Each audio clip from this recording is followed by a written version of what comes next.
پہلی امتوں میں یہی ہوا، نبی آئے، محنت ساتھ لائے، نبی نے محنت کی، اللہ نے اس کی محنت کی برکت سے ایمان کو زندہ کیا، اعمال کو زندہ کیا۔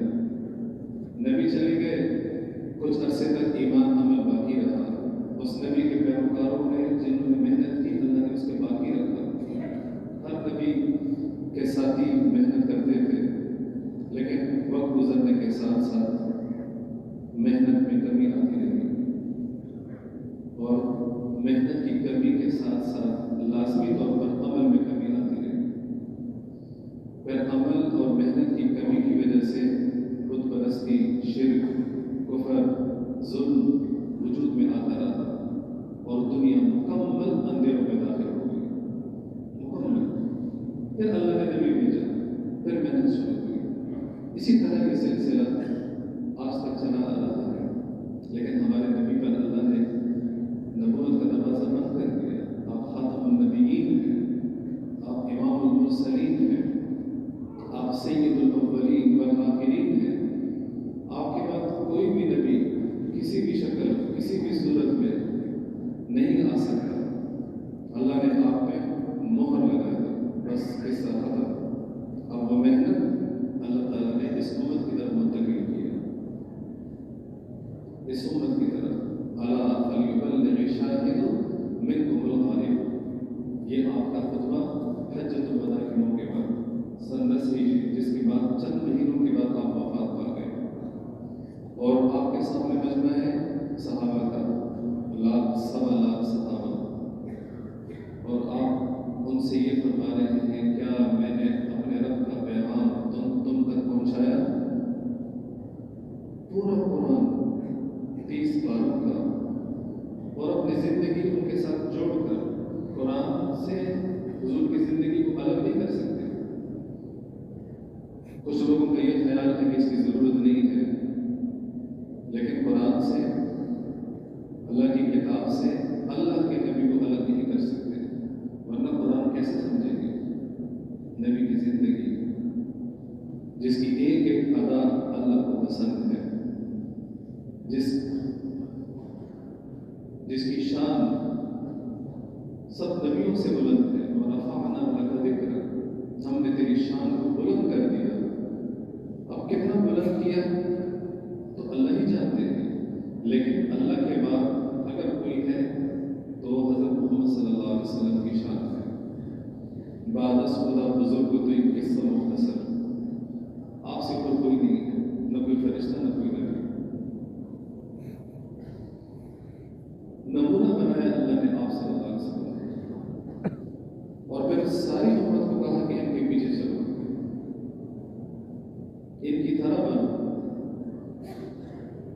اور اللہ تعالیٰ نے قرآن کو اور حضور کی زندگی کو، سیرت کو اور قرآن کو ہمارے لیے روشنی بنایا۔ جیسے روشنی میں آدمی کو سب نظر آتا ہے، اب آپ اتنے زیادہ یہاں بیٹھے ہیں، اور آپ کو، میں اور مجھے، آپ سب نظر کیوں آ رہے ہیں؟ روشنی کی وجہ سے۔ پھر آپ کے کپڑوں کے رنگ بھی نظر آ رہے ہیں، کوئی سفید اور کوئی کالی داڑھی والا، یہ بھی پتہ چل رہا ہے، چھت بھی نظر آ رہی ہے، پنکھے بھی نظر آ رہے ہیں، ہر چیز نظر کیوں آ رہی ہے؟ اس لیے کہ لائٹوں کی روشنی ہے۔ اسی طرح قرآن اور حضور کی زندگی کی روشنی میں صحیح بھی نظر آئے گا، غلط بھی نظر آئے گا، ظلم بھی نظر آئے گا، عدل بھی نظر آئے گا، ماں باپ کے حقوق بھی نظر آئیں گے، بچوں کے حقوق بھی نظر آئیں گے، کاروبار صحیح غلط بھی نظر آئے گا، رشوت اور ہدیے میں فرق بھی نظر آئے گا، انسانیت اور حیوانیت بھی نظر آئے گی، سب کچھ لگے گا۔ اب کیوں نظر نہیں آ رہا؟ اس لیے کہ قرآن اور حدیث کی روشنی نہیں ہے۔ تو میرے عزیزوں، اس محنت کی برکت سے دین ہر صدی، ہر زمانے میں زندہ ہوا ہے اور زندہ ہوگا۔ اللہ تعالیٰ نے انبیاء علیہ الصلاۃ والتسلیمات کی ذات کو اس کا ذریعہ بنایا اور نمونہ بنایا۔ نبی دین کے احیاء کا ذمہ دار بھی ہوتا ہے، اور امت کے لیے وہ ایک مثال بھی ہوتا ہے، نمونہ بھی ہوتا ہے۔ اللہ تعالیٰ کا ارشاد ہے، لقد کان لکم فی رسول اللہ اسوۃ حسنہ،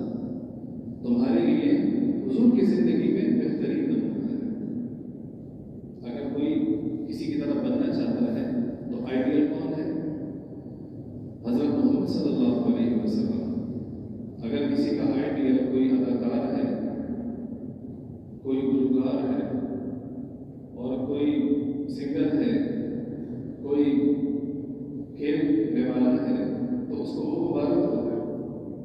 ہمارے لیے اللہ تعالیٰ نے کس کو آئیڈیل بنایا؟ حضرت محمد صلی اللہ علیہ وسلم۔ تو دو چیزوں میں آپ کی پیروی ہے اور آپ کا ہم نے مثال نمونہ بننا ہے، ایک آپ کی محنت کا اور دوسرا آپ کے عمل کا۔ عمل میں آپ کی مشابہت بھی آ گئی، ہماری شکل صورت بھی ان کی طرح ہو، اور ہماری محنت ہمارا عمل بھی ان کی طرح ہو، ہماری نماز، ہمارا روزہ، ہمارا حج، ہمارے معاملات، ہماری معاشرت، ہمارے اخلاق، ہمارا ایمان، یہ سب اگر ان سے 2 انچ آگے پیچھے ہوا تو مردود ہو جائے گا۔ اگر نماز میں آدمی رکوع سجدے آگے پیچھے کر دے تو نماز ہوگی؟ رکوع بھی کیا، سجدے بھی کیے، قیام بھی کیا، لیکن آگے پیچھے کر دیے، ترتیب بدل دی، نماز نہیں ہوگی۔ نہیں ہوگی کا مطلب کیا ہے؟ اللہ کے یہاں نماز قبول نہیں، یعنی اللہ اس نماز کو نماز نہیں کہتے، یعنی اللہ اس نماز کے اجر نہیں دیتے، یعنی اللہ کی نظر میں وہ کلام ہے۔ اگر میری زندگی میری مرضی کے مطابق ہوئی اور حضور کی زندگی کے مطابق نہ ہوئی تو وہ زندگی نہیں ہے، وہ وقت کا ضیاع ہے، وہ اللہ کے ہاں کا لغم ہے، اللہ اس کا اجر نہیں دیں گے، وہ زندگی اللہ کے ہاں میں نہ ہٹے گی۔ نماز میں بھی پابند، روزے میں بھی پابند، حج میں بھی پابند، تو دو طریقوں میں بھی پابند ہے۔ اور دوسری حضور صلی اللہ علیہ وسلم کی محنت۔ آپ نے نماز پڑھی لیکن آپ نے نماز کے لیے لوگوں کو تیار کیا، آپ اللہ پر ایمان رکھتے تھے لیکن آپ لوگوں کو ایمان کے لیے تیار کرتے تھے، آپ لوگوں کو درست معاملات کا حکم دیتے تھے اور آپ کے خود اپنے معاملات درست ہوتے تھے، آپ لوگوں کو اچھی معاشرت کی تعلیم دیتے تھے لیکن آپ کے اپنے گھر کی معاشرت بالکل ویسی ہی تھی جیسے کہ آپ لوگوں کو کہتے تھے۔ ایسے نہیں تھا ہماری طرح کہ کہتے کچھ ہے کرتے کچھ ہے۔ ہم زبان کے مسلمان ہیں اور عمل کے غیر مسلم۔ علامہ اقبال فرماتے ہیں تم سراپے گفتار و سراپے کردار، تم ترستے ہو غریب کو کنارہ بلوچستان۔ سمجھ گئے ہو؟ ہم سراپے گفتار ہیں، باتیں پوری اسلام کو چند گھنٹوں میں بیان کر دیں، لیکن عمل دیکھو، پیچھے میری زندگی دیکھو، میرے گھر کو، میری بیوی کے ساتھ معاملات، اخلاق، میرے ایمان کو، میرے بازار کو، میرے لین دین کو، میرے اخلاق کو، تو اس میں اسلام نظر نہیں آتا۔ تو محنت اس بات کی ہے کہ خود بھی اسلام میں پورے کے پورے داخل ہو اور ساری دنیا کے انسانوں کو اس میں لانے کے لیے نیت اور محنت کرنی ہے۔ اور جہاں سے آپ شروع کریں گے اپنے گھر سے شروع کریں۔ گھر سے شروع کرنے کا مطلب یہ نہیں ہے کہ جب گھر والے دین پہ آئیں گے تو باہر جاؤں گا۔ گھر بھی، محلہ بھی، علاقہ بھی، ملک بھی، دنیا بھی، سب میں محنت کرنی ہے، جس کو جتنی توفیق اللہ دے اس نے کرنی ہے۔ تو یہ محفل میں نے شروع میں کہا اس لیے بھی ہے کہ وہ اس محنت کے ساتھ جڑی ہوئی ہے۔ سب سے پہلی جو چیز ہے اس محنت کی بنیاد وہ ہے اللہ سے ہونے کا یقین، اللہ کے ساتھ جڑنا۔ دعوت اس بات کی ہے اللہ کے ساتھ جڑنا، اللہ سے محبت، اللہ پہ ایمان، اللہ پر یقین، اللہ پہ توکل، اللہ سے پیار، اللہ کے لیے قربانی، اس کو ایمان کہتے ہیں۔ لا الہ الا اللہ محمد الرسول اللہ، نہیں کوئی معبود اللہ کے سوا، نہیں کوئی کارساز اللہ کے سوا، نہیں کوئی عزت دینے والا اللہ کے سوا۔ اللہم لا یعز من عادیت ولا یذل من والیت، وہ شخص عزت دار ہو ہی نہیں سکتا جو تیرا دشمن بن گیا، جس سے آپ نے دشمنی ہو گئی، اور وہ شخص کبھی ذلیل نہیں ہو سکتا جو تیرا دوست بن گیا۔ سبحان اللہ، یعنی کہ تیرا دوست ہو اور وہ ذلیل ہو، یہ ہو ہی نہیں سکتا۔ تیرا دشمن ہو اور اسے عزت ملے، یہ ہو ہی نہیں سکتا۔ یہ بھی ایمان کا حصہ ہے، یہ بھی ایمان کا حصہ ہے، اور معاشرے سے خرابیوں کے خاتمے کا ذریعہ اور سبب ہے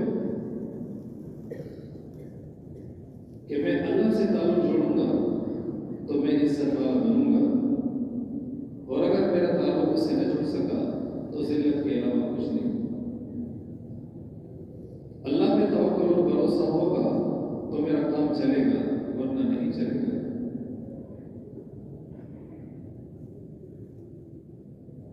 سچائی میں عزت، اطاعت میں عزت، غلامی میں عزت، امانت داری میں عزت،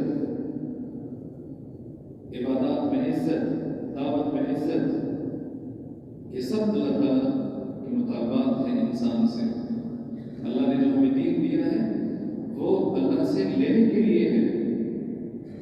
اللہ ہم سے کیا چاہتے ہیں؟ اللہ کو ہم سے کیا غرض؟ اگر ہم عمل کریں تو اللہ کو کیا ملے گا، نہ کریں تو اللہ کو کیا ملے گا؟ یا ابن آدم ان اولکم وآخرکم وانسکم وجنکم وربکم ویابسکم وحیکم ومیتکم كانوا على أتقى قلب رجل واحد منكم ما زاد ذلك في ملك شيئا۔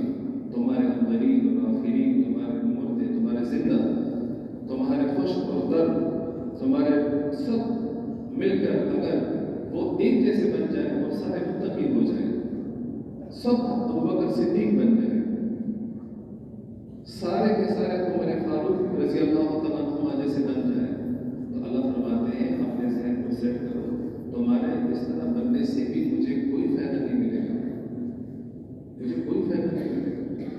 میرے ووٹ بڑھ جائیں گے، میری عزت بڑھ جائے گی، میرے نام لیوا بڑھ جائیں گے، میرا مقام بلند ہو جائے گا، میرا مقام جو ہے اس میں کوئی اضافہ نہیں ہوگا۔ یہ فرق تمہیں پڑے گا، مجھے نہیں پڑے گا۔ پھر فرمایا تمہارے اولین، تمہارے آخرین، تمہارے زندہ، تمہارے مردہ، تمہارے خوش، تمہارے درد، یہ سب کے سب فاجر اور فاسق بن جائیں، سارے ابو جہل بن جائیں، سارے ابو لہب بن جائیں، میرے ملک، میری عزت میں ذرہ برابر بھی کم نہیں آئے گی، لیول کم نہیں ہوگا میری عزت کا۔ دنیا کفر کہہ دے کہ دیکھو رحمان کے چاہنے والے ختم ہو گئے۔ ایک فلم بنی تھی کوئی اللہ کے خلاف، انگریزوں نے بنائی تھی، اور بھی کئی ایسے فلم بنے تھے، تو وہ اس پر وہ ووٹنگ ہونے لگی کہ کون سی فلم اچھی تھی، تو وہ ایک فلم جس کے بارے میں اللہ کے بارے میں کہا گیا تھا، اچھا کہا گیا تھا، تو اس کو کوئی ووٹ نہیں ملا، تو وہ لڑکی نے کہا کہ آج اللہ کو کوئی ووٹ نہیں ملا، یعنی اللہ کی بےزتی ہوگی، نعوذ باللہ۔ یہ احمد بیوقوف نہیں جانتے کہ اللہ تعالیٰ مخلوق کے واہ سے بہت اوپر کی ہستی ہے۔ نافرمان ہو جائے اللہ کے علم میں اضافہ، اللہ کی عزت میں اضافہ نہیں ہوگا، فرما بردار ہو جائے کوئی اضافہ نہیں ہوگا۔ پھر فرمایا انما ہی اعمال نحصیھا لکم فمن وجد خیرا فلیحمد اللہ ومن وجد غیر ذلک فلا یلومن الا نفسہ۔ یہ تو تم اعمال کرتے ہو، یہ تو اللہ کے ہاں اس کا حساب ہوتا ہے، اللہ کے ہاں محفوظ ہوتے ہیں، پھر ان اعمال پر اللہ کے ہاں سے فیصلے آتے ہیں۔ اچھا عمل کیا ہے تو اچھا فیصلہ آیا، برا عمل کیا تو برا فیصلہ آیا۔ جو اچھا دیکھے، اچھی حالت، اللہ کا شکر ادا کرے، جو بری حالت دیکھے وہ اپنے آپ کو ملامت کرے، اپنے عمل کی وجہ سے اپنے آپ کو ملامت کرے۔ اللہ کے ساتھ کسی کی رشتہ داری نہیں ہے، اللہ کسی کا باپ بیٹا نہیں ہے، وہ ایسے پاک ہے۔ اللہ تعالیٰ کے ہاں عمل کا سکہ چلتا ہے، عمل کرنے والا کالا ہوگا، غلام ہوگا، دیہات کا رہنے والا ہوگا، گنگا ہوگا، بہرا ہوگا، اللہ تعالیٰ اسے بلند کریں گے، عزتیں بخشیں گے۔ اللہ کے نبی کا ارشاد ہے اللہ اس کتاب سے بہت سی قوموں کو عزت اور بلندی عطا فرماتے ہیں، اور عمل نہ کرنے والا چاہے گورا، چٹا، سفید، قد کاٹ والا، عزت اور دنیا میں بہت منصب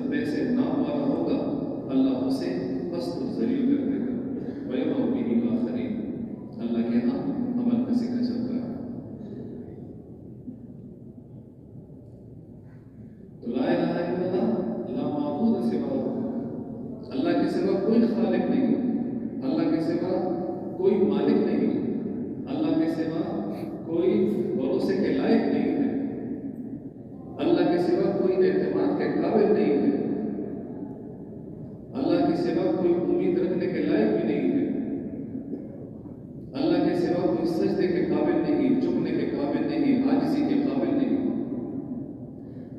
وہی کارساز ہے، وہی مالک ہے، وہی دینے والا ہے، اسی سے مانگو۔ اللہ فرماتے ہیں وَتَوَكَّلْ عَلَى الْحَيِّ الَّذِي لَا يَمُوتُ، اس ذات پہ توکل کرو جو زندہ ہے، جسے موت نہیں آتی۔ عَلَى الْحَيِّ الَّذِي لَا يَمُوتُ، توکل کا مطلب ہے کہ اللہ پہ بھروسہ، اللہ پہ اعتماد۔ اس کا مطلب یہ نہیں اسباب چھوڑ دو، اسباب چھوڑنے کا حکم نہیں دیا شریعت نے، شریعت نے اسباب اختیار کرنے کا حکم دیا، لیکن اسباب پہ دل کا یقین نہ ہو، دل کا یقین اللہ پہ ہو۔ دس بکار دل پیا، ہاتھ جسم کام میں لگا ہوا ہے لیکن دل اللہ کے ساتھ لگا ہوا ہے، یہ توکل ہے۔ جو بھی سبب اختیار کیا جائے، امام قرطبی فرماتے ہیں التوکل وہ اعتماد القلب علی اللہ، توکل کیا ہے؟ اللہ پہ بھروسہ، اللہ پہ اعتماد، اللہ کرے گا۔ کبھی اسباب آپ کے حق میں ہوں گے تو بھی اللہ کرے گا، اور کبھی اسباب آپ کے بالکل خلاف ہوں گے تب بھی اللہ کرے گا۔ واجب اللہ صاحب دیکھتے تو بیان میں فرمایا رحمہ اللہ کہ میں کہا کرتا تھا بیان میں، کبھی بیان کے بعد تم لوگ جاؤ گے ناشتہ کرنے تو ناشتے سے پہلے 2 رکعت نفل پڑھ لو اور کہو یا اللہ مجھے ناشتہ چاہیے، پھر جاؤ بے شک اپنی جیب سے پیسے نکال کے ٹوکن خرید کے کر لو، اور پھر اپنے دل کو یہ کہو یہ اللہ نے کھلایا ہے، اپنے آپ کو سمجھاؤ۔ تو ایک نوجوان میرے پاس آیا، کہتے ہیں میں روز نفل پڑھ کے جایا کرتا تھا، تو ایک دن میرے پاس پیسے نہیں تھے تو میں نے کہا نہیں جاتا، پھر میں نے کہا نہیں نفل تو پڑھو پھر جاؤ۔ میں نے نفل پڑھے، یا اللہ ناشتہ کھلا دے۔ جب میں وہاں گیا تو ایک دوست نے مجھے پکڑ لے کے آج میں نے آپ کو ناشتہ کرایا ہے۔ یہ ایک چھوٹی سی مثال ہے۔ اسباب ہیں، پیسے ہیں، وسائل ہیں، دوائی ہے، لاہور پہنچنے کا کرایہ ہے، چیلا لگانے کا خرچہ ہے، جوڑ میں جانے کا خرچہ ہے، تو بھی توکل اللہ پہ، اور نہیں ہے تو بھی کس پہ؟ اللہ پہ۔ لیکن یہاں اس آیت میں اللہ تعالیٰ نے یہ نہیں کہا وَتَوَكَّلْ عَلَى اللَّهِ، دوسری جگہ کہا، یہاں نہیں کہا، بلکہ یہاں کہا عَلَى الْحَيِّ، اللہ کی صفت الحی، توکل اس زندہ پہ کرو، زندہ کہ مردوں پہ کون توکل کرتا ہے؟ اللہ معاف کرے، ہمارا آج جو اللہ کے ساتھ معاملہ ہے وہ ایسا ہے جیسے اللہ زندہ نہیں ہے، ایک نومیدی ہے، نومیدی کی کیفیت ہے۔ اگر آپ کسی ملنگ سے کہو نا وہ آپ سے پیسے مانگا، اسے کہو اللہ سے مانگو، وہ یہ سمجھتا ہے یہ مجھے کہہ رہا ہے کہ دفع ہو جاؤ۔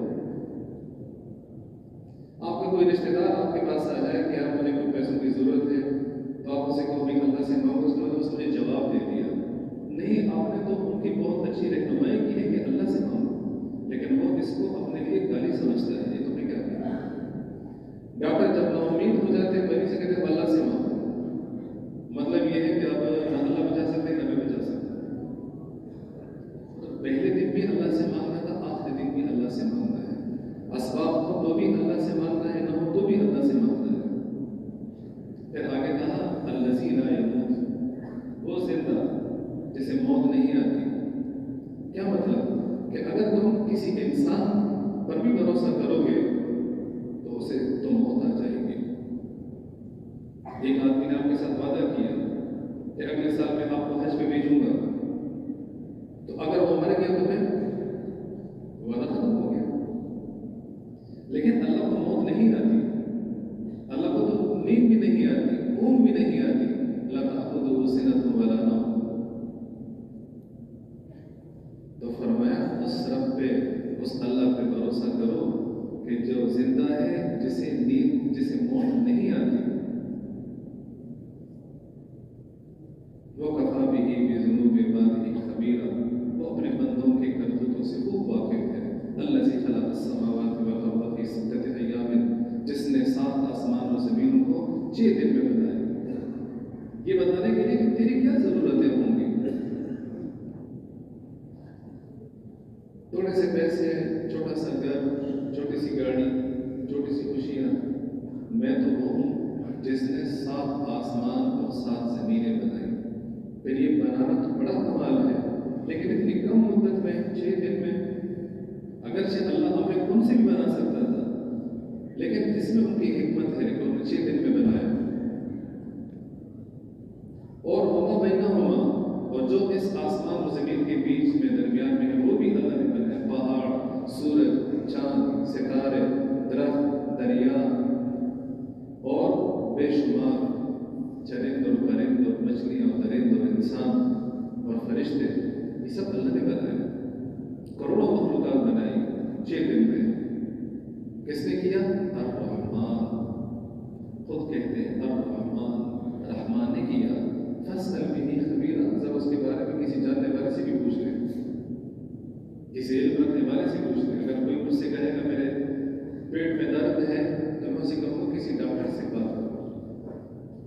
کوئی کہے کہ میری گاڑی خراب ہے تو میں کہوں گا کسی میکینک سے بات کرو۔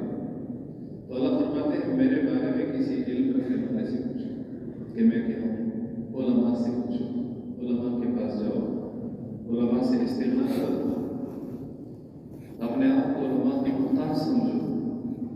عمل آتا ہی علم کے بعد ہے، عمل کب آتا ہے؟ علم کے بعد۔ حضرت معاذ بن جبل رضی اللہ عنہ فرماتے ہیں کہ العلم امام والعمل یتبعہ، کہ علم امام ہے اور عمل اس کا مقتدی اور تابع ہے۔ علم ہوگا تو عمل درست ہوگا، اگر وہ علم کے باوجود عمل نہیں کرنا چاہتا تو اس کی مرضی، لیکن صحیح اور غلط کا علم ہونا تو ضروری ہے۔ اگر کوئی آدمی عمل کرنا چاہتا ہے اور اس کے پاس یہ بھی علم نہیں کہ صحیح کیا ہے غلط کیا ہے، تو وہ عمل کیسے کرے گا؟ تو علم بھی ضروری ہے۔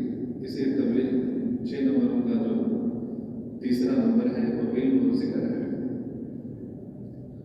علماء ہماری ضرورت ہے، علماء امت کے قطب مینار ہے، روشن ستارے ہیں،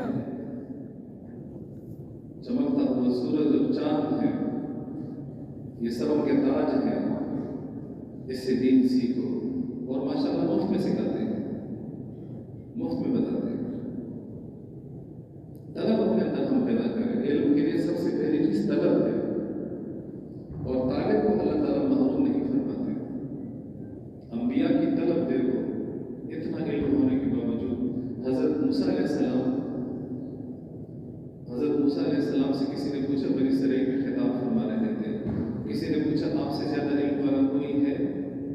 تو تشریح امور میں انہوں نے جواب دیا کہ کوئی نہیں، جو کہ اللہ تعالیٰ نے شریعت کا علم نبی کو سب سے زیادہ عطا کیا ہوتا ہے، اور نبی کے ذریعے سے امت کو علم منتقل ہوتا ہے۔ ابوبکر صدیق کا علم، عمر کا علم، اور علی کا علم، اور عثمان رضی اللہ تعالیٰ عنہ کا، اور سارے صحابہ کا علم جو ہے وہ کس سینے سے ان تک منتقل ہوا ہے؟ حضور صلی اللہ علیہ وسلم کے سینے سے، براہ راست نہیں، اور حضور پر خود اللہ تعالیٰ براہ راست علم کا فیضان فرماتے ہیں۔ لیکن نبی بھی اللہ تعالیٰ کا اپنے آپ کو محتاج سمجھتا ہے، کہتا ہے ربی زدنی علما، ربی زدنی علما، یا اللہ میرے علم میں اضافہ فرما۔ نبی کہتا ہے تو طلب ہے نا، جستجو ہے۔ تو حضرت موسیٰ علیہ السلام نے جب کہا کہ نہیں، تو اللہ تعالیٰ نے فرمایا کیوں نہیں؟ ہمارا بندہ خضر ہے، علم والا ہے۔ تو حضرت موسیٰ علیہ السلام نے یہ نہیں کہا اچھا ٹھیک ہے، علم میں اضافہ ہو گیا۔ جیسے اگر میں آپ سے کہوں فلاں بڑا عالم ہے تو آپ کو اچھا ٹھیک ہے، علم میں اضافہ ہو گیا۔ لیکن موسیٰ علیہ السلام کی طرف کو دیکھیں کہ انہوں نے کہا یا اللہ میں اسے ملنا چاہتا ہوں، کیسے ملوں؟ تو اللہ تعالیٰ نے ان کو ملنے کی ترتیب بتا دی، اور جا کے خضر علیہ السلام سے ملے، اور خضر علیہ السلام کے ساتھ دریا کے کنارے کھڑے تھے۔ دریا کے کنارے ایک کشتی پر ایک چڑیا سوار تھی، اور اس چڑیا نے اس دریا میں سے ایک قطرہ پانی اپنے چونچ میں لیا، اور خضر علیہ السلام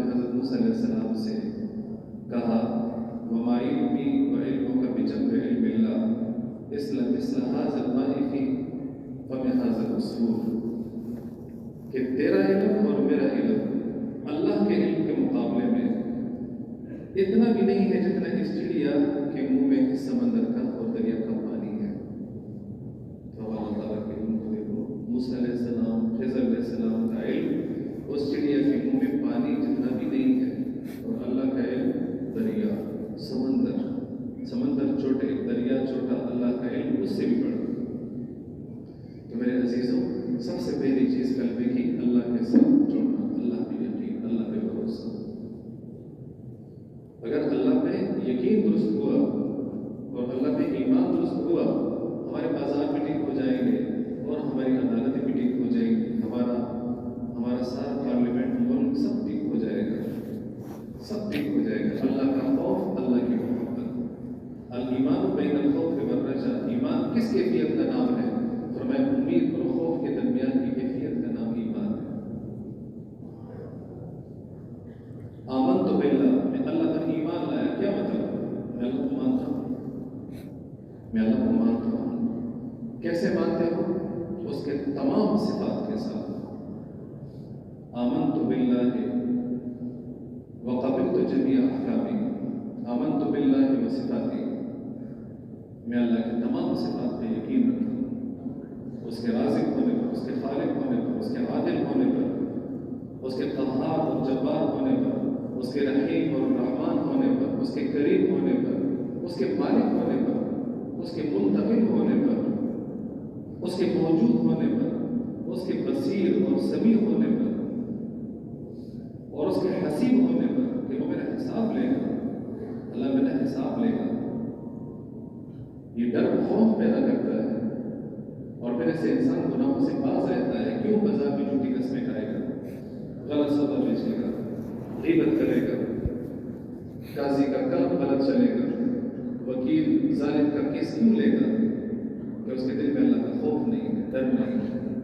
وہ اللہ کو کہہ رہے میں تجھ سے نہیں کرتا. رشوت لینے والا اللہ سے کہہ رہے میں تجھ سے نہیں کرتا. تو دیکھ رہا ہے نا میں لے رہا ہوں، میں تجھ سے نہیں کرتا. جب کسی چوک پر ریڈ سگنل ہو تو میں فوراً رک جاتا ہوں. مطلب میرا یہ ہے کہ میں قانون کی عزت کرتا ہوں. حکومت کا قانون ہے کہ ریڈ سگنل پر رک جاؤ، میں رک گیا. اور اگر سگنل توڑ دوں اور ساتھ سپاہی بھی کھڑا ہو تو مطلب میں نہیں کرتا. میں بڑا بندے خواہ ہوں، میرے بڑے تعلقات ہیں، تو مجھے پکڑ بھی لے گا پھر بھی میں چھوٹ جاؤں گا. پٹالوں میں کتنے قتل ہوتے ہیں روز قتل ہوتے ہیں، روز زمینیں دبائی جاتی ہے لوگوں کی، لیکن کوئی نہیں پوچھتا. قاتل بھی چھوٹ جاتے ہیں، ظالم بھی چھوٹ جاتے ہیں. قانون کی بالادستی نہیں ہے کہ ہم نہیں ڈرتے. تو گویا کہ ہم اللہ، یا تو انسان کے دل میں قانون کا ڈر خوف، حکومت کا، انسانوں کا، یا اس کے دل میں اللہ کا خوف. کسی نہ کسی وجہ سے تو وہ اللہ کے سامنے جھکے نا. نہ تو اللہ کا ڈر خوف، نہ اللہ کی مخلوق کا ڈر خوف، تو انسان حیوان بن گیا. ایمان اس کا نام نہیں ہے. علامہ اقبال فرماتے ہیں چی میں کوئی مسلمانم بلرزم کہ دانا مشکلات الہ، کہ جب میں اپنے آپ کو مسلمان کہتا ہوں تو میں ڈر جاتا ہوں. مجھ پہ کب کبھی تاریخ ہو جاتی ہے کہ مجھے پتا ہے کہ لا الہ الا اللہ کی کیا تقاضے ہیں. ہم مسلمان ہیں. میں اپنے گریبان میں جا کر دیکھوں ہم مسلمان ہیں. یہ کام مسلمانوں کے. اپنے آپ کو جھنجھوڑو. ابو بکر صدیق جیسے آدمی اپنی زبان پکڑ کے کھینچتے رہتے اور کہتے ہیا عورت کے مبارک، اس نے مجھے چنے چھوڑا اس زبان کی وجہ سے. آج میں حضرت عمر بیٹے کے رات میں سر تھا اور شہید ہونے میں کچھ لمحے باقی تھے، اور اپنے بیٹے سے کہتے ہیں کہ میرا سر زمین پہ رکھ دے. اور سر جب زمین پہ رکھا تو اپنے رخسار مبارک اس مٹی کے ساتھ رگڑنے لگے. ایسے کون؟ ہمارے فاروق. اور کیا کہہ رہے تھے؟ وَيْلٌ لَكَ يَا عُمَرُ إِن لَّمْ يَغْفِرْ لَكَ رَبُّكَ، وَيْلٌ لَكَ يَا عُمَرُ عمر تو ہلاک ہو جائے اگر تیرے رب نے تیری بخشش نہ کی، لیکن امی لم تلدنی، کاش میری ماں نے مجھے جنا ہی نہ ہوتا۔ وہ یہ کہہ سکتے ہیں، میں تو کہہ بھی نہیں سکتا، میں تو اس کا بھی اہل نہیں ہوں کہ میں یہ کہوں، چونکہ ان کے پاس کچھ تو تھا، بلکہ بہت کچھ تھا، بلکہ سب کچھ انہیں کے پاس تھا۔ ہمارے پاس کیا ہے جسے نبی نے بشارت دی وہ جنت کی؟ حضور نے فرمایا کہ میں نے جنت میں ایک محل دیکھا،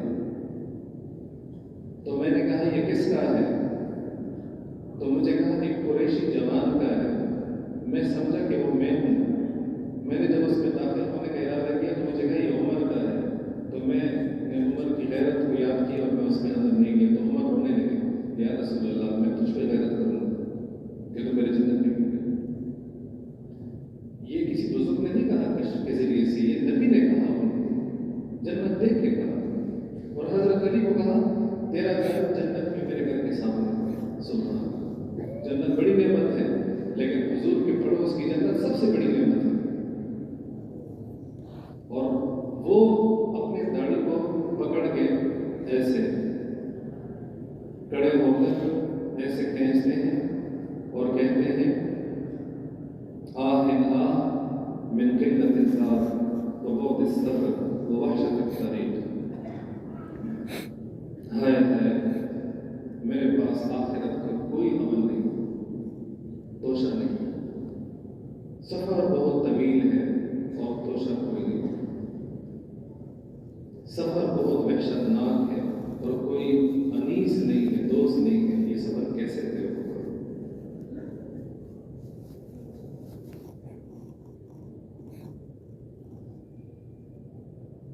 یہ ان صحابہ کے واقعات ہیں۔ حضور صلی اللہ علیہ وسلم کو کسی نے کہا یا رسول اللہ آپ کی یہ حالت، فقر، تنگی، پیٹ پہ پتھر۔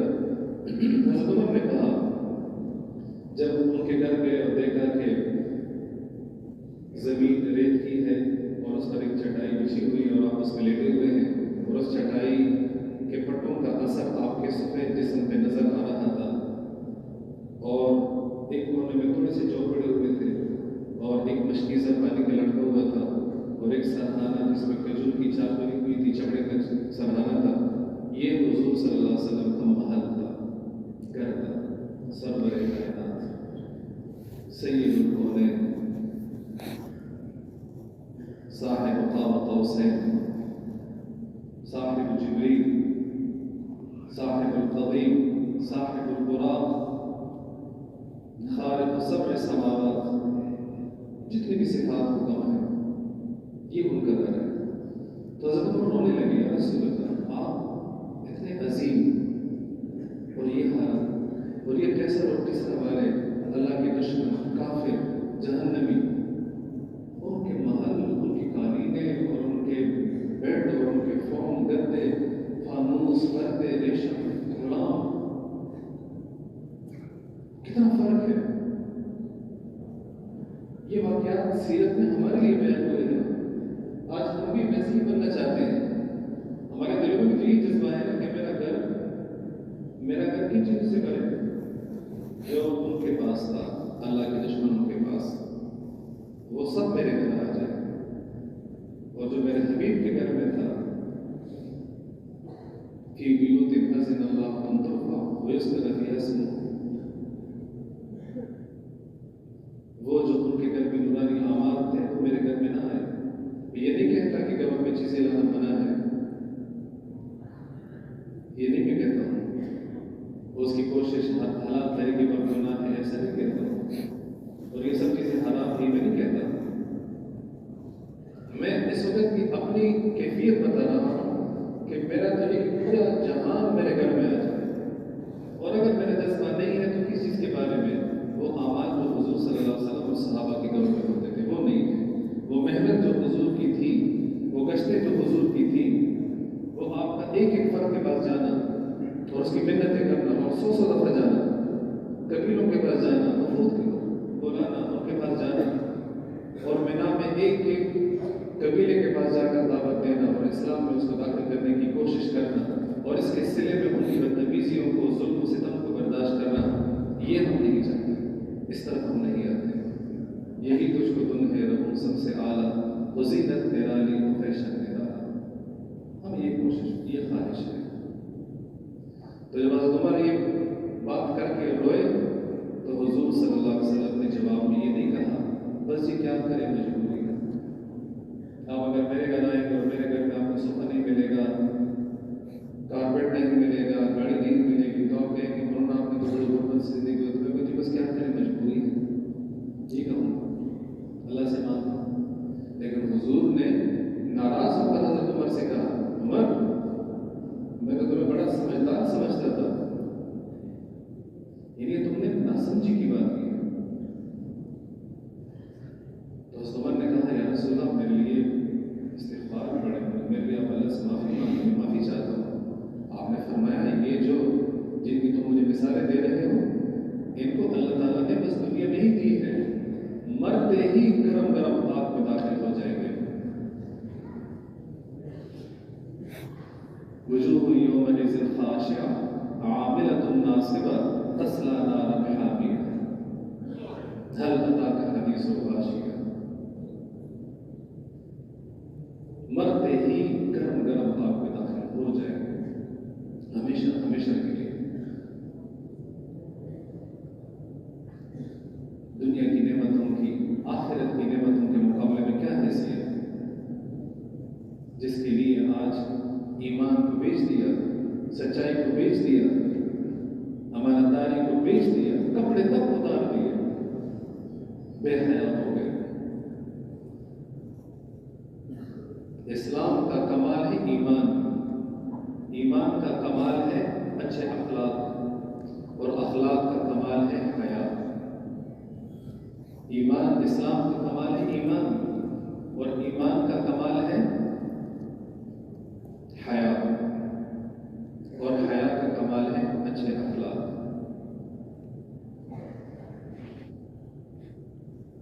تو جب حیا ہی نہ رہا، اخلاق ہی نہ رہے، تو کہاں کا ایمان، کہاں کا اسلام، کہاں کی تبلیغ، کہاں کا دین؟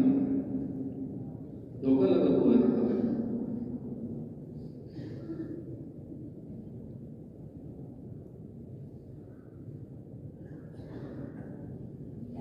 فرمایا میری مثال تو اس مسافر کی طرح ہے، اس طول تحت شجرۃ، جس نے ایک درخت کے نیچے کچھ دیر سفر کی تھکاوٹ اتاری، اور جب تھکاوٹ اتر گئی تو چل پڑا، ثم ترکها چل پڑا۔ میں مسافر ہوں آخرت کا، یہاں دنیا میں کچھ گھڑی قیام ہے، اس کے بعد کوچ ہے۔ میرے عزیزوں کوچ ہے، یہ کوچ کی جگہ ہے، یہ رہنے کی جگہ نہیں ہے۔ یہاں رہنے کے لیے جھوٹ بولنے کی کیا ضرورت ہے، دھوکہ دینے کی کیا ضرورت ہے، کسی کا خون بہانے کی کیا ضرورت ہے، کسی کی عزت اور پگڑی اچھالنے کی کیا ضرورت ہے، کسی پہ تبصرہ کرنے کی کیا ضرورت ہے؟ کیا میرے اندر فالٹ نہیں ہے؟ اپنے من میں ڈوب کر پا جا سراغ زندگی، تو اگر میرا نہیں بنتا نہ بن اپنا تو بن، ولی فیہا شاعر، اپنے اندر دیکھ لو۔ تجھے کیوں فکر ہے اے گل دل صد چاک بلبل کی، تو اپنے چاک کے پیرہن تو پہلے رفو کر لے، تو اپنے پیرہن کے چاک تو پہلے رفو کر لے۔ دوسروں کا گریبان تمہیں نظر آ رہا ہے، پٹا ہوا ہے، دامن میں داغ ہے، تم اپنے دامن کو تو دیکھو گے۔ صحابہ ایسے نہیں تھے، ان کو تو اپنے آپ سے فرصت نہیں ملتی تھی، اور ہمیں دوسروں سے فرصت نہیں ملتی۔ ان چیزوں نے میرے عزیزوں ہمیں روکا ہوا ہے۔ تلاوت کی توفیق کیوں نہیں ملتی؟ تلاوت میں دل نہیں لگتا، تلاوت میں دل کیوں نہیں لگتا؟ گناہوں میں دل لگا ہوا ہے۔ نماز کی توفیق کیوں نہیں ملتی؟ نماز میں دل نہیں لگتا، اور نماز میں دل کیوں نہیں لگتا؟ اللہ کے ساتھ باتیں کرنے کا دل کیوں نہیں چاہتا؟ اس لیے کہ نظریں آواز ہے، حیا نہیں ہے۔ موبائل نے ہمارے دین کو لوٹ لیا۔ تبلیغ میں چلتے چلتے کیوں رک گئے؟ اللہ کی طرف بڑھتے بڑھتے کیوں رک گئے؟ اللہ توفیق دیتے ہیں انسان کو، اللہ نے یہ توفیق کیوں واپس لے دی؟ ضرورت ہوتی تو ہمارے نخرے برداشت کرتا کہ یار چلو جیسے کیسے لے رہا میرا کام تو کر رہا ہے. نہیں، یہ ہماری ضرورت ہے، اللہ کی ضرورت نہیں ہے. اللہ تعالیٰ نے تو جس سخت لہجے میں نبیوں سے بات کی ہے، میں نے صرف اس کا ترجمہ کیا تو کچھ لوگ میرے پاس آئے، یہ قرآن پہ لکھا ہوا ہے، یعنی وہ یہ سمجھ رہے تھے کہ وہ شاید حضور صلی اللہ علیہ وسلم کی شان میں گستاخی کی. میں نے کہا لکھا ہوا ہے، پڑھ لو، کسی بھی ترجمے میں جا کے پڑھ. وَلَوْ تَقَوَّلَ عَلَيْنَا بَعْضَ الْأَقَاوِيلِ لَأَخَذْنَا مِنْهُ بِالْيَمِينِ ثُمَّ لَقَطَعْنَا مِنْهُ الْوَتِينَ وَإِنَّهُمْ لَيَسْتَفِزُّونَكَ مِمَّا أَوْحَيْنَا إِلَيْكَ إِذًا لَّاتَّخَذُوكَ خَلِيلًا إِذًا لَّأَذَقْنَاكَ ضِعْفَ الْحَيَاةِ وَضِعْفَ الْمَمَاتِ ثُمَّ لَا تَجِدُ لَكَ عَلَيْنَا وَكِيلًا. ایسی سخت آیات. یہ اللہ تعالیٰ یہ کہہ رہے ہیں کہ ہمیں کہہ رہے ہیں، ہمیں، میں جس مضمون پہ ہوں، کہ ہم یہ نہ سمجھیں کہ کہیں تبلیغ کر کے ہم اللہ پہ احسان کر رہے ہیں، اللہ کی دین کا کام کر رہے ہیں، لوگ کہہ رہے ہیں اللہ ماشاء اللہ ماشاء اللہ شاباش. رکتے رکتے کیوں رک گئے ہم؟ چلتے چلتے کیوں رک گئے؟ اپنے آپ کو سوچیں ہم کہ میں دین میں آگے تھا پیچھے رہ گیا، کوئی گناہ ہوا ہے، اس لیے لذت چلی گئی، عبادات کی لذت. حضرت عثمان فرماتے ہیں رضی اللہ عنہ کہ تلاوت سے کبھی دل نہیں اٹھائے گا اگر دل میں بیماری نہ ہو. دلی امراض کی وجہ سے تلاوت سے دل اٹھاتا ہے، ورنہ ایسے لوگ ہیں جب بیٹھتے ہیں تو نہ ان کو دن کا پتہ چلتا ہے، نہ رات اور صبح ہو جاتی ہے. حضور صلی اللہ علیہ وسلم کھڑے ہوتے ہیں عرب شریف میں اور پڑھنا شروع کرتے 5 پارے ایک رکعت میں، اور ہمارے قاریوں کے اندر نہیں پڑھتے تھے، ترتیل کے ساتھ رک رک کے اللہ سے باتیں کر کر کے تلاوت کرتے تھے، اور پیچھے صحابی بھی نہیں کھڑا ہو پاتا. یہ ہے ہمارے کی حلاوت اور لذت. یعنی میرے عزیزوں، جب دعوت کا کام ہوگا تو اس کے ذریعے سے اللہ تعالیٰ جیسے کارنامے موجود دیں گے. اس کو اللہ تعالیٰ نے اپنے نبیوں کو اس محنت کے لیے بھیجا. نبی فساد کے دور میں آتے ہیں، جب عقیدے کا فساد، عمل کا فساد جب حد سے بڑھ جاتا ہے تو اس کے علاج کے لیے اللہ تعالیٰ انبیاء کو بھیجتے ہیں. اور جب خوب بت پرستی پھیلی تو اللہ تعالیٰ نے حضرت محمد صلی اللہ علیہ وسلم کو بھیجا، اور وہ بھی خانہ کعبہ کے اندر 360 بت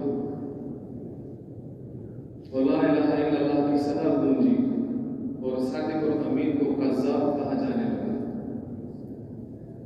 یعنی کہ دعوت کے میدان میں عزت بھی خطرے میں پڑ جائے گی، لیکن دائی کے لیے سب سے پہلی چیز اللہ پہ یقین ہے.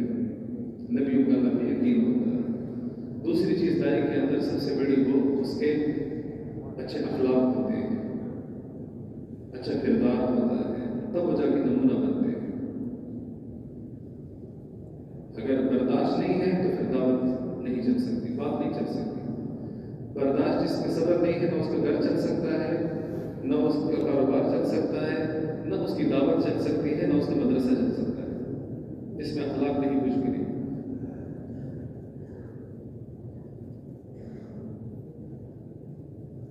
تو میرے عزیزوں اور دوستوں، اللہ تعالیٰ نے ہمیں اس محنت کے ساتھ جوڑا ہے، اور یہ نبیوں والی محنت ہے. اس کے ذریعے سے دین زندہ ہوگا. عمل سے اللہ تعالیٰ حالات بدلتے ہیں. عمل اچھا ہوگا، حالات اچھے ہوں گے. عمل برا ہوگا، حالات برے ہوں گے. جیسی کرنی ویسی کرنی، نہ مانے تو کر کے دے. جنت بھی ہے، دوزخ بھی ہے، نہ مانے تو مر کے دے. عمل سے، عمل چاہے گھر سے متعلق ہو، مسجد سے متعلق ہو، بازار سے متعلق ہو، خاندان سے متعلق ہو، کچہریوں سے متعلق ہو، یا پارلیمنٹ سے متعلق ہو، عمل سے ہی حالات بہتر ہوتے ہیں. اور عمل بہتر ہوتا ہے دعوت سے. عمل بہتر ہوتا ہے دعوت سے. عمل وجود میں آتا ہے دعوت سے. مکہ میں 13 برس آپ صلی اللہ علیہ وسلم نے محنت فرمائی، دعوت کی، توحید، رسالت، آخرت، توحید، رسالت، آخرت. قرآن پاک میں جتنی بھی مکی صورتیں، اور ساری صورتوں میں یہی تھی مذکورات ملیں گے. توحید، اللہ سے ہونے کے یقین، وحدہ لا شریک لہ، کسی کا بیٹا، نہ کسی کا باپ، نہ کسی کا خاوند، یکتا، قوی، عزیز، غالب، رسالت اور آخرت، موت کے بعد کی زندگی، اللہ سے ہونے کا بیان، رسول کی رسالت کی تفصیلات، آخرت کا یقین، جنت اور جہنم کا بیان۔ اور پھر جب مدینہ تشریف لائے، مدینہ سے پہلے نماز فرض ہوئی اور اس کے بعد باقی احکام، تو ایمان کی محنت کی برکت سے اللہ تعالیٰ نے ان کے اندر عمل کی استعداد پیدا کر اور وہ چاہنے لگے کہ عمل آئے تاکہ ہم اللہ سے باتیں کریں، ہم اللہ تعالیٰ کے ساتھ یکسوئی خلوت اختیار کریں، ہم اللہ تعالیٰ کے قریب ہو جائیں۔ روزہ بھی ملا، حج بھی ملا، زکوٰۃ بھی ملی، نمازیں بھی ملی، اور اخلاص، بہت سارے احکام اللہ تعالیٰ نے نازل فرما دیے۔ اور پھر عمل کرتے رہے، ایمان بڑھتا گیا، قرآن اترتا گیا، اور ایک مثالی امت اور مثالی ریاست قائم ہو گئی۔ آج ہم یہ بات تو مانتے ہیں نا کہ عملی کمزوری ہے، میں بھی کہتا ہوں، آپ بھی کہتے ہیں، ہم سب کہتے ہیں وہ جی کمزوری ہے، نمازیں قضا ہو جاتی ہے، پرواہ نہیں ہوتی، تلاوت ہفتوں رہ جاتی ہے، رمضان میں مسجد بھر گئی اور خالی ہو گئی، پرواہ نہیں، بہنوں کے حقوق ہیں نہیں دے رہے بھائی، رشوت لے لی، گاڑی بھی خرید لی، گھر بھی خرید لیا، ہے مسلمان، کہتے بس کمزور ہے، کس کو دھوکہ دے رہے؟ عمل کمزور ہے۔ تو یہ کمزوری میرے عزیزوں ہماری خود کی پیدا کی ہوئی ہے، اگر اس سے ہم نکلنا چاہیں تو نکل سکتے ہیں، اور اس کے لیے واحد راستہ دعوت کا ہے۔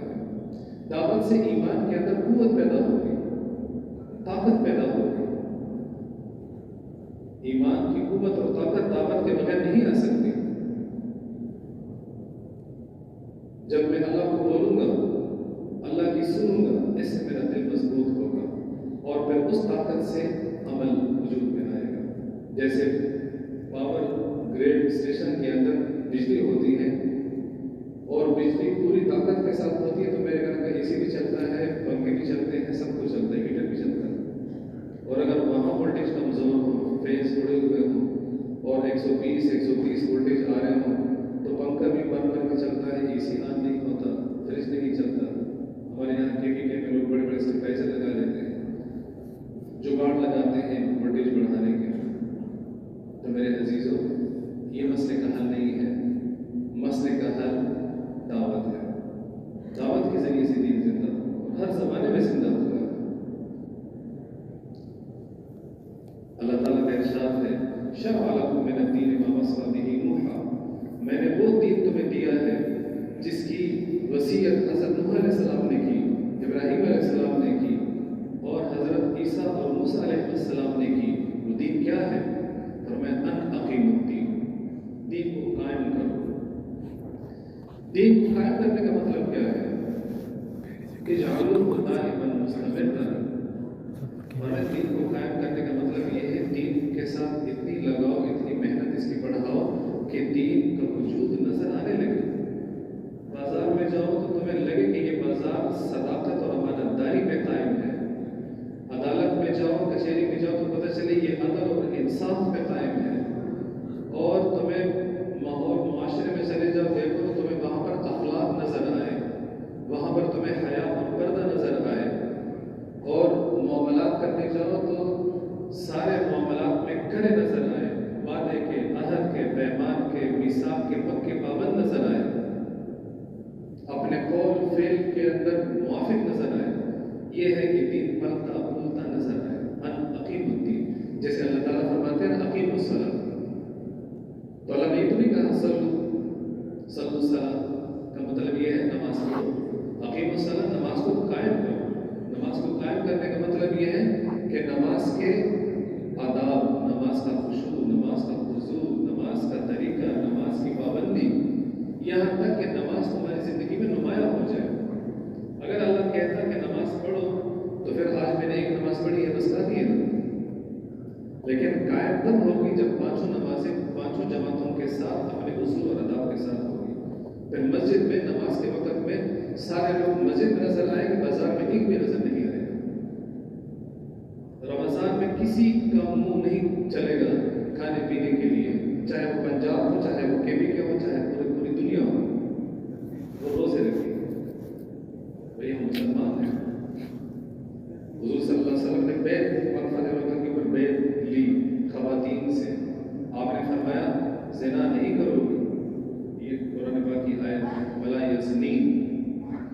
ہندا جو ابو سفیان کی بیوی ہے اور ابھی فتح مکہ میں مسلمان ہوئی ہے سن 8 ہجری کو، اور اس سے پہلے غزوہ احد میں حمزہ کو قتل کرنے والی، اس کا کلیجہ چبانے والی، اس کا نام کاٹنے والی سخت دل خاتون، یعنی آپ تصور کر سکتے ہیں کہ کفر میں کتنی شدید، جب ابو سفیان مسلمان ہو اس کو دڑ سے پوچھ سے پکڑ لیا کہ تم مسلم ہو مسلمان ہو. تو حضور کہہ رہے ہیں کہ میں اس شرط پہ تمہارا بیعت کروں گا کہ تم زنا نہیں کرو. ساری خواتین بیٹھی تو ہندا بولنے لگی کیا آزاد عورت یعنی غلام باندھی نہیں، آزاد عورت کیا زنا کر سکتی ہے؟ یعنی کہ وہ کفر میں بھی کبھی اس نے زنا نہیں کیا، نہ اس کو یہ خیال تھا کہ ایسی آزاد عورت زنا کر سکتی ہے.